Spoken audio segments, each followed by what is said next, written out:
Salah satu sahabat yang masyhur, ya, namanya Usama bin Zaid. Kebetulan dia berdampingan dengan satu orang Ansar. Rupanya Usama bin Zaid ini melihat waktu lagi ditawan musuh-musuh yang ada di depan mereka, ada satu musuh dari suku awal namanya Mirdas. Mirdas bin Nuhaik. Mirdas bin Nuhaik ini mencaci maki muslimin, mencaci maki Islam, mencaci maki Nabi SAW. Sambil dia lari, dia caci maki lalu dia lari. Sampai akhirnya Usama tidak tahan, Usama pun turun dari kudanya, kemudian mengejar orang tersebut. Terjadilah duel antara Usama dengan orang ini. Maka Usama bin Zaid pun berhasil menaklukkan orang ini. Lalu Mirdas waktu melihat Usama mengangkat pedangnya, dia mengatakan asyhadu an la ilaha illallah wa anna Muhammadar Rasulullah. Usama yang angkat pedangnya bingung, ini orang ditebas nggak nih? Tadi dia, kata Usama, sebelum dia ucapkan syahadat, dia berusaha menyerang saya. Kalau saya tidak berhasil membunuh dia sudah bunuh saya. Tapi Usama bimbang, beberapa detik. Orang ini syahadat, dia juga diam. Setelah syahadat dia diam, tidak tahu harus ambil keputusan apa. Sahabatnya juga, Usama yang orang Ansar tidak tahu harus buat apa. Maka Usama ambil kesimpulan, bunuh saja. Ditebas sama Usama. Matilah orang itu. Maka dia mengucapkan itu hanya takut lihat pedang saya saja. Pulanglah pasukan ini membawa kemenangan pada saat itu, sampai bertemu dengan Nabi SAW. Ya Rasulullah, ada kejadian begini. Bagaimana keputusannya ini? Ya, kan? Karena kalau muslim bunuh muslim ini ada hukumannya. Urusan kita teman-teman menghakimi secara zahir. Urusan kita teman-teman menghakimi secara zahir. Menghakimi secara zahir. Masalah dia munafik, dia bohong, dia pura-pura, itu urusan dia sama Allah. Dia syahadat berarti hukumnya kita tahu ini muslim. Gitu kan? Maka di sini kata Nabi SAW panggil Usama. Dia bilang, ya Rasulullah, ada orang namanya Mirdas tadi. Dia berusaha untuk mencaci maki Islam, mencaci maki anda. Dan dia, waktu saya dekatin, saya serang, dia melawan. Dan kalau bukan saya memukulnya, maka dia sudah memukulku, dia sudah membunuhku.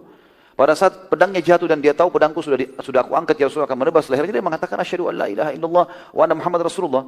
Lalu kenapa kau bunuh? Dia bilang, ya Rasulullah, jelas-jelas dia mengucapkan karena takut lihat pedang saya. Kata Nabi SAW pada saat itu, apakah engkau telah membelah dadahnya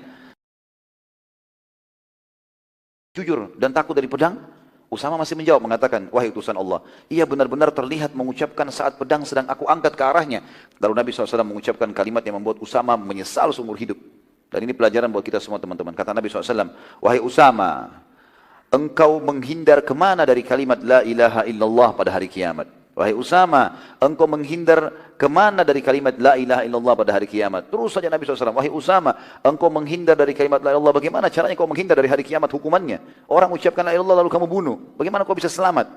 Kata Usama, terus saja Nabi SAW mengulangi kalimat tersebut sampai aku berharap pada hari itu aku baru masuk Islam sehingga semua dosaku dimaafkan. Mereka tidak akan kehilangan syubhat untuk membela para tokoh tersebut. Bila satu syubhat dijawab, maka mereka akan melahirkan syubhat yang lain, karena banyak di antara mereka mendapatkan syubhat itu adalah dari bisikan-bisikan syaitan, sebagaimana yang sudah saya jelaskan dalam surat Al-An'am ayat 112 tentang sunnatullah, bahwa setiap dakwah tauhid akan selalu ada syaitan-syaitan jin dan syaitan manusia yang membisikkan satu sama lain syubhat di dalam rangka menghalang-halangi manusia dari dakwah tauhid yang sering didengung-dengungkan oleh orang-orang pembela tauhid dari kalangan Murji'ah yang pada zaman sekarang mereka berbaju salafi atau kelompok-kelompok tertentu yang pemahamannya terpengaruh dengan pemahaman orang salafi mazhum tersebut. Yaitu mereka mengatakan bahwa para tauhid dan ansornya kekafirannya bukan kufur akbar tapi kufur dunya. Kufur itu sudah saya jelaskan.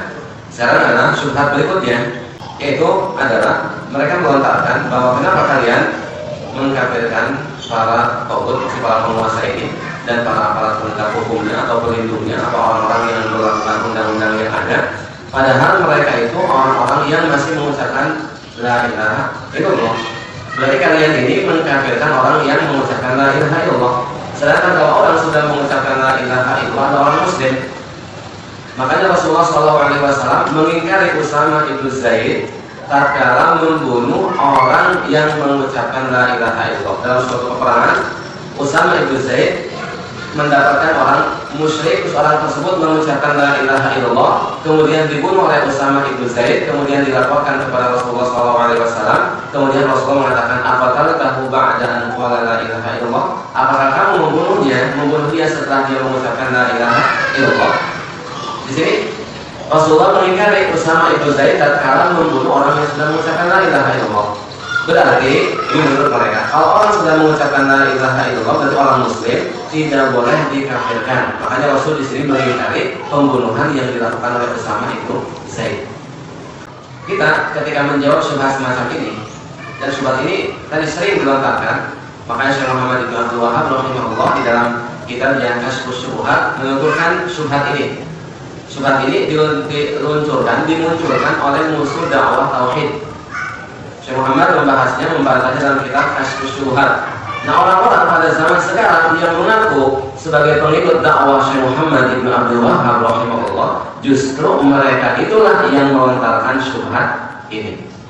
Jadi mereka mengakunya pengikut dakwah Syekh Muhammad bin Abdul Wahab rahimahullah, akan tetapi justru mereka mendengung-dengungkan syubhat yang dahulu dilontarkan oleh musuh dakwah tauhid dan dibantah oleh Syekh Muhammad bin Abdul Wahab rahimahullah. Nah, bagaimana kita menjawab syubhat semacam ini? Pertama, kita kembali kepada kaidah dasar bahwa orang yang melakukan pembatal keislaman, orang yang asalnya muslim terus melakukan pembatal keislaman yang nyata seperti syirik akbar, nas Al-Quran, hadis Rasul, ijma para ulama telah menetapkan bahwa mereka itu orang musyrik, orang kafir, orang murtad. Itu nas-nas yang sudah saya jelaskan. Nah, sekarang di sini kita mendapatkan nas yang tadi kisah Usama ibn Zaid yang dijadikan syubhat oleh orang untuk tidak mengkafirkan orang yang sudah mengucapkan la ilaha illallah.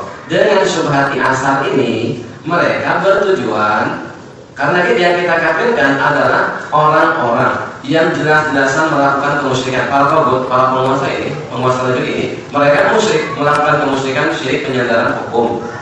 Mereka tawali kepada orang-orang kafir. Mereka mengaku dirinya berhak membuat hukum dan undang-undang. Kemudian para aparatnya dari kalangan Ansor Togut, dari kalangan penegak hukumnya, mereka melindungi sistem tersebut. Itu kan kemusyrikan, sudah saya uraikan. Mereka melakukan kemusyrikan tersebut. Mereka juga mengucapkan la ilaha illallah. Berarti di sini mereka mengucapkan la ilaha illallah, tapi mereka melakukan apa? Kemusyrikan, ya. Mereka memang mengucapkan la ilaha illallah, tapi mereka juga melakukan kemusyrikan yang nyata, kekafiran yang terang. Ini yang kita kafirkan orang semacam itu.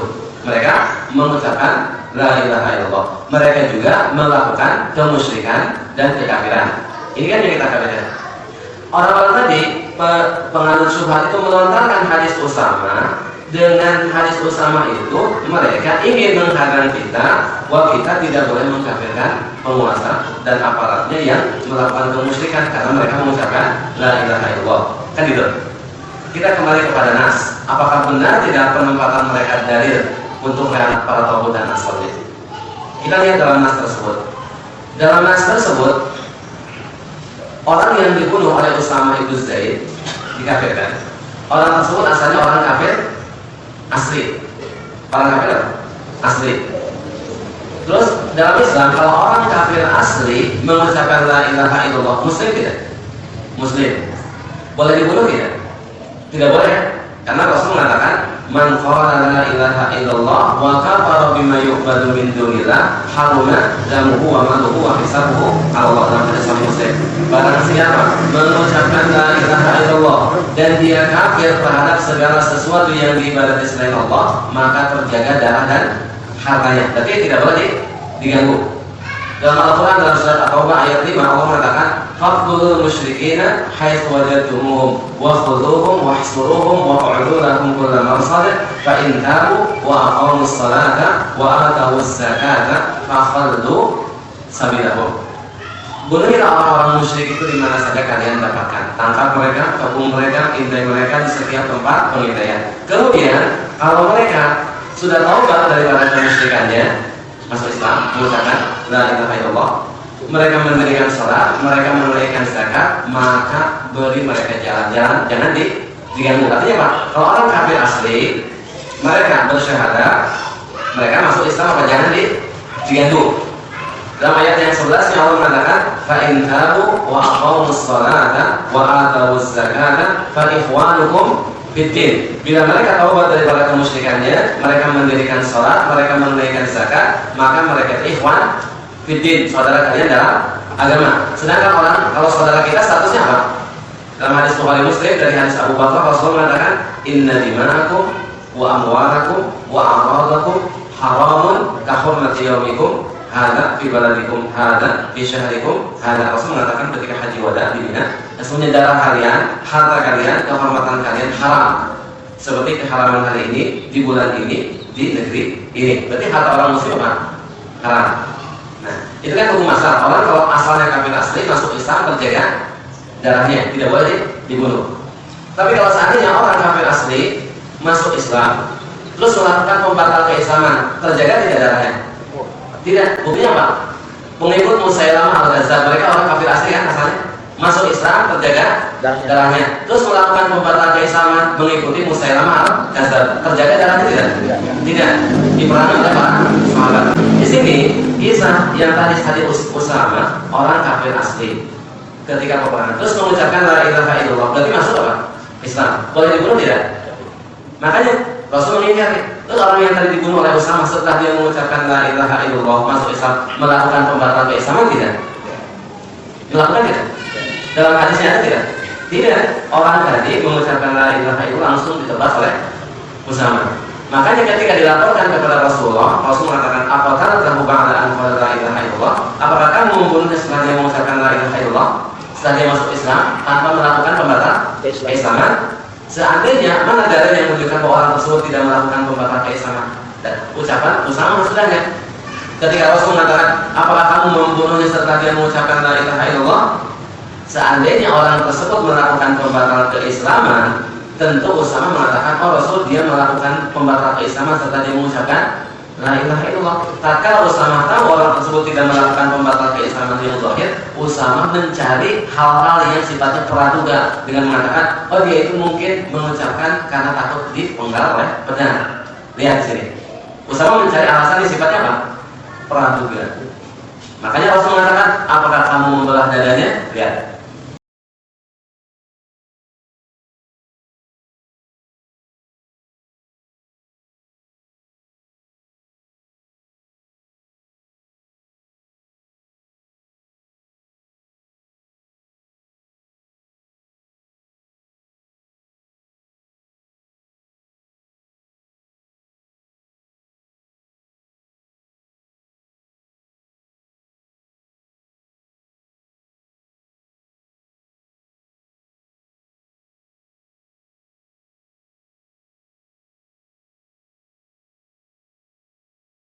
Menghakimi secara zahir, menghakimi secara zahir,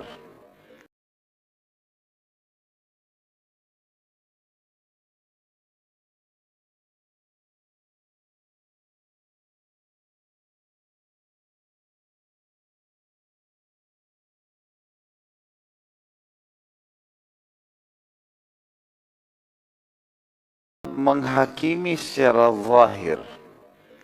Buktinya apa? Pengikut Musailamah al-Kadzdzab, mereka orang kafir asli kan asalnya, masuk Islam terjaga darahnya. Terus melakukan pembatalan keislaman mengikuti Musailamah al-Kadzdzab, terjaga darahnya tidak? Tidak. Diperangi oleh para